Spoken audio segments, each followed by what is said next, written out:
estamos en las reuniones anuales del Grupo del Banco Mundial y el Fondo Monetario Internacional, que este año se lleva a cabo en nuestro país. En esta oportunidad estamos con el ministro Aníbal Velázquez, titular del sector salud. Ministro, usted ha hablado, bueno, primero muchas gracias por darnos unos minutos de su agenda. Usted ha hablado de un tema vital en el sector salud, que es la cobertura universal y su ligazón con el tema fiscal.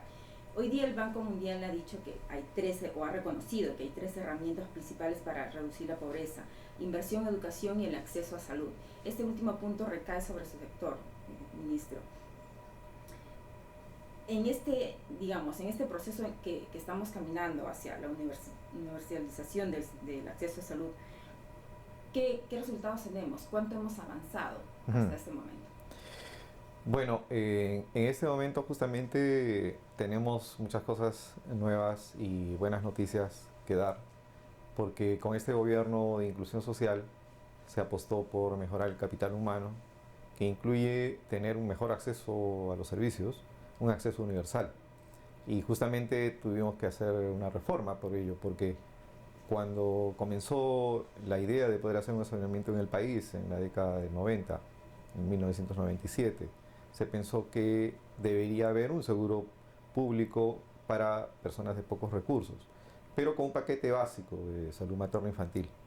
Pero lo que pudimos ver es de que como había que focalizar, había que identificar primero quiénes eran los pobres y luego recién ver si podían acceder al servicio. Las personas que no podían ser calificadas como pobres, especialmente los más excluidos, poblaciones de la selva, donde no llegaba la medición de pobreza, entonces no accedían a los servicios. Entonces había una manera sistemática de excluirlos. Y por otro lado, estas personas no solo necesitan paquetes materno-infantiles y de atender enfermedades infecciosas. Entonces vimos de que también estaban atención de enfermedades crónicas, cáncer y otras enfermedades como diabetes, enfermedades mentales. Entonces lo que veíamos era de que una población que no recibe servicios de salud de manera integral, entonces no permite que esas personas puedan salir de la pobreza. Entonces lo que se hizo fue una reforma del sector salud, y esta reforma lo que dijo es ya identificar que no solamente debe ser la población pobre, sino también los que tienen riesgo de pobreza, porque por enfermedad se pueden convertir en pobres. Entonces se habló de una población vulnerable. Entonces, pero también había que tener un paquete de beneficios que sea similar a el paquete de beneficios de salud o de cualquier otro aseguradora, porque no debe ser una restricción, porque si no hay una atención integral, esa atención es incompleta, esas personas van a seguir manteniendo el círculo de pobreza. Eso es lo que constituyó la reforma, y lo que se hizo fue entonces ampliar la cobertura universal en salud. En este momento, gracias a la reforma, este año recién podemos decir que todos los niños que nacen tienen un seguro de salud. Entonces, si es que no tienen salud, no tienen un seguro privado, automáticamente son afiliados al Seguro Integral de Salud y son cubiertos desde la gestación hasta los 5 años. Entonces, ahora sí ya decimos que todo niño que nace tiene un seguro de salud. Y esto ahora viene lo más difícil, que es el reto. ¿Cómo hacemos para darles el servicio? Porque la brecha de infraestructura, de recurso humano, de equipamiento en el país es muy grande. Entonces, este gobierno también ha apostado por mejorar y a dar una mayor inversión en salud. Son 5 veces más comparado con otros gobiernos que este gobierno está asignando recursos. Hasta el momento ya se han ejecutado más de 5.500 millones de nuevos soles, y lo interesante también ha sido de que se ha hecho una planificación multianual, se ha comprometido un fondo, se identificó la brecha de recurso humano y también de infraestructura, y de acuerdo a eso, una planificación multianual. Hubo un compromiso del gobierno desde el inicio de decir 8.400 millones para poder cerrar la brecha, y eso es lo que se ha comenzado a ejecutar. Y en este momento estamos también avanzando en el lado de aseguramiento universal y también en la oferta de servicios. Como mencionamos hace un momento, el tema ligado a la universalización del acceso a salud tiene que ver con el tema fiscal, y estamos en un escenario de desaceleración, ministro. ¿Cómo se compatibilizan el menor ingreso al Estado y esta priorización para destinar recursos a este tema? Sí, justamente una tarea es primero identificar la brecha, las necesidades de recursos, y luego generar los mecanismos como para poder tener un sistema de salud más equitativo, más justo. Pero evidentemente eso requiere recursos. O sea, definitivamente tener un sistema, una cobertura universal de salud requiere más recursos. Entonces, en la exposición de hoy yo manifestaba que en este momento Perú no debería preocuparse de poder generar una crisis fiscal, porque así estaba el título. Por una razón simple, porque el promedio de porcentaje de PBI dedicado a salud en el sector público es de 3.3% del PBI. Y si comparamos con promedios de Latinoamérica inclusive, estamos muy por debajo todavía de lo que hay en otros países. Entonces, en esta etapa, por eso consideramos que ha sido una muy buena decisión por parte del gobierno y el apoyo que hemos tenido también en el Ministerio de Economía, de poder dar los recursos para implementar esta reforma. Entonces, ahora viene el reto siguiente. O sea, quiere decir, por un lado, también en infraestructura, recurso humano y equipamiento, y luego hacer que la calidad del gasto sea mejor. Porque, lógicamente, preveyendo lo que podría ocurrir al futuro, para que no se convierta en una crisis de la caja fiscal, es de que tenemos que tener mucha dedicación para tener una mejor gestión. Entonces, la vía del aseguramiento se ha constituido en este momento una buena práctica para mejorar la gestión del control del gasto, porque la transferencia de recursos que se hace, porque tenemos un sistema descentralizado de salud, por lo tanto, los servicios están administrados por los gobiernos regionales. Entonces, la manera como hemos visto que es mucho más efectivo el control del gasto es a través de convenios de gestión y por resultados. Entonces, no se les entrega todo el dinero por adelantado, sino se va en función del cumplimiento de metas y de indicadores. Entonces, esto permite mejorar la eficiencia del gasto y permite lograr resultados. Uno de los temores que había cuando se elimina la barrera económica es de que se puedan incrementar los servicios de atención hospitalaria o de alto costo. Y lo que hemos visto en la práctica es que gracias a esta política de tener un seguro público que comience a financiar, entonces hemos visto más bien que ha tenido un impacto positivo en el uso de los recursos. Ahora se ha duplicado la atención en el primer nivel de atención gracias al Seguro Integral de Salud. Se ha duplicado la atención en el primer nivel de atención y también de acciones preventivas. Y cualquiera pensaría que más bien iba a dispararse el tema de la atención hospitalaria, y no, solamente aumentó en 7% la atención hospitalaria, a pesar de que ya no hay barrera económica, o sea, se ha reducido la barrera económica. Entonces, lo que nos está diciendo esto, de que esta medida está permitiendo tener un mayor impacto al sistema, porque al tener más atención preventiva, entonces hay menos, el costo de la atención se reduce, y por lo tanto, además, la población que se atiende a tiempo y recibe una atención completa en el primer nivel de atención, entonces también rápidamente puede seguir trabajando normalmente, tiene menos complicaciones y contribuye al crecimiento del país también. Entonces, esa fórmula es la que estamos proponiendo al Banco Mundial para poder documentar la experiencia peruana de esta, porque es ambicioso. Tener un programa de cáncer dentro del Seguro Integral de Salud, siempre hay el temor que puede generar una crisis fiscal.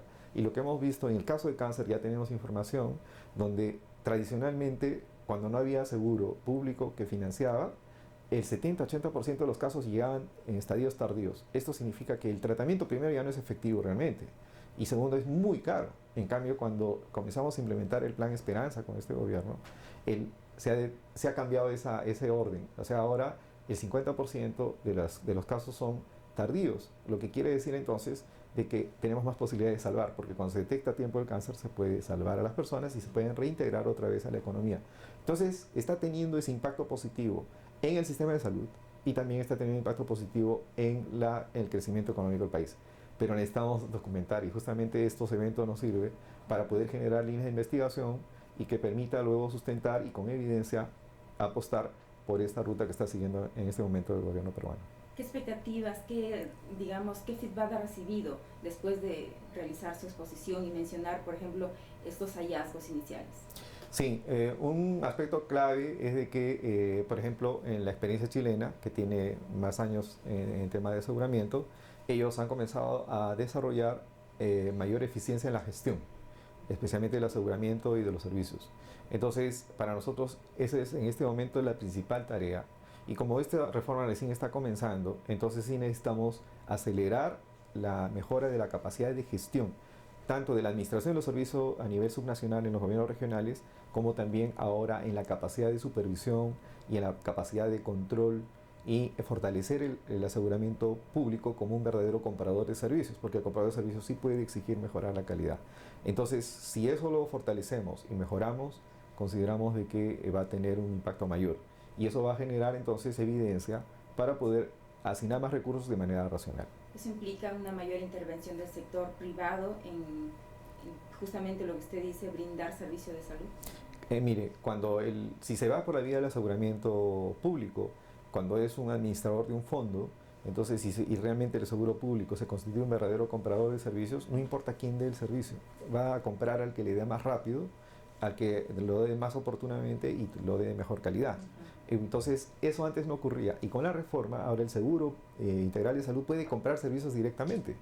Por ejemplo, casos de hemodiálisis. En este momento, hemodiálisis, hacer una inversión en hemodiálisis es una inversión costosa. Entonces, sin embargo, algunos establecimientos lo tienen, pero aún así es insuficiente. Entonces, lo que se está haciendo es contratar, darles los recursos para que el establecimiento contrate. ¿Y qué es lo que hemos visto en los últimos días? Por ejemplo, personas que se quejan que el establecimiento no está pagando a tiempo a la empresa que está dando hemodiálisis. Entonces, lo que está haciendo el SIS, cuando hay falla de los administradores, el SIS puede comprar directamente el servicio y así el paciente no se perjudica. De tal manera que esos pacientes pueden acudir a hemodiálisis, pero pagados directamente por el Seguro Integral de Salud. Entonces uno puede modular y corregir las fallas del sistema cuando tenemos un seguro fuerte. Y eso es lo que estamos haciendo. No solamente para eso, también para casos de cáncer. Porque ¿qué ocurre? Cuando la modalidad de pago es, por ejemplo, un caso de cáncer, se detecta, entonces el Seguro Integral de Salud calcula cuánto es el costo de toda su atención integral. Y le da por adelantado al establecimiento para que compre los medicamentos, contrate el personal, exámenes diagnóstico y tratamiento. Sin embargo, hemos visto que por mala gestión, algunos establecimientos no reciben el dinero y no lo utilizan. Entonces, para corregir la falla del sistema, es que el mismo Seguro Integral de Salud puede intervenir y puede conseguir otro proveedor mientras va resolviendo el problema administrativo con esa entidad. Entonces, eso antes no ocurría. Consideramos entonces que este modelo de gestión también debería continuar en el siguiente gobierno. En su presentación también mencionó el tema de la cobertura de salud de trabajadores no pobres que están en el sector informal. Me resulta interesante ese punto, ministro, y se lo planteo como pregunta, porque buena parte de nuestra economía es informal, ¿no? Y de repente tenemos un público ahí que puede ser llamado o integrado al sistema, pero no necesariamente de forma totalmente exonerada, gratuita, sino más bien aportando. ¿Cómo están manejando ese punto? Mire, en el tema de lo informal, que es una de las preocupaciones como Estado, es de que hay personas que sí podrían pagar un seguro de salud. Las experiencias que hemos tenido no han sido de las mejores y justamente tenemos más lecciones aprendidas que tenemos que trabajar, y especialmente yo considero que en estos últimos meses de gobierno debemos por lo menos consolidar el nuevo modelo para poder atender a esta población informal. Particularmente empezamos con varias acciones, ¿no? Tener seguros con paquetes específicos para esta población, y lo que hemos encontrado es que no hay mucho incentivo. Es más fácil para la persona informal buscar el sistema, considerarse pobre o considerarse vulnerable mientras dure la enfermedad, pues de manera temporal, y luego solamente acuden al servicio cuando están enfermos. Entonces no hay esa cultura preventiva. Sin embargo, esta población debería obtener un seguro porque en algún momento lo va a utilizar. Entonces, lo que se ha intentado es también poder obligar a que tengan un seguro. Se intentó, pero en el momento que se hizo, que fue el anterior gobierno, no se tuvo éxito porque no había empresas de aseguramiento que podrían ofrecer los paquetes para esa población, y por lo tanto no prosperó. Pero en este momento ha cambiado el sistema, ya tenemos más entidades aseguradoras, tenemos el mismo Seguro Integral de Salud que está fortalecido como seguro público, y entonces lo que faltaba era el estudio actuarial para establecer la prima. Y en este momento ya se ha hecho el estudio actuarial, entonces ya nos permite programar y hacer la oferta de un seguro para esta población.